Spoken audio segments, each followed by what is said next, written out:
Nananatili pa rin sa Veterans Memorial Medical Center si Office of the Vice President Chief of Staff, Attorney Zuleika Lopez. Dinala sa ospital si Lopez mula sa kamera matapos daw sumama ang pakiramdam.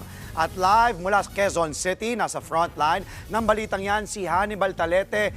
Hannibal, kamusta na ang sitwasyon dyan?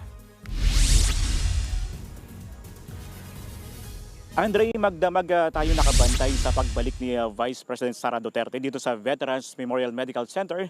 Dito kasi nakakonfine ang kanyang Chief of Staff na si Attorney Zuleika Lopez. Sa ngayon, wala pang inilalabas na medical bulletin ang ospital kay Lopez. Pero naunang sinabi ni Senator Bato de la Rosa na nasa maayos naman na ang kanyang lagay. Pinuntahan na rin kahapon ng doktor ng House of Representatives si Lopez. Sinabi rin ni De La Rosa, ngayong araw dapat matatapos ang pagka-contempt kay Lopez na ipinataw ng House Committee on Good Government and Accountability. Kaugnay ito ng pangingialam ni Lopez sa isinagawang pagdinig ng committee sa confidential funds ng Office of the Vice President. Andre, dumalaw rin kagabi kay Lopez sina Senator Bongo, Congressman Rodante Marcoleta at iba pang personalidad. Sa labas naman ng ospital, nagkaroon din ng programa kagabi ang mga taga-suporta ni VP Sara.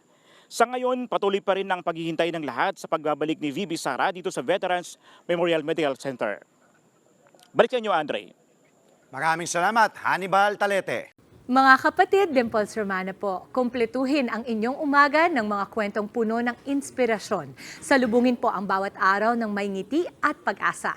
Kaya't mag-subscribe na po at mag-follow na sa aming social media pages ng News 5.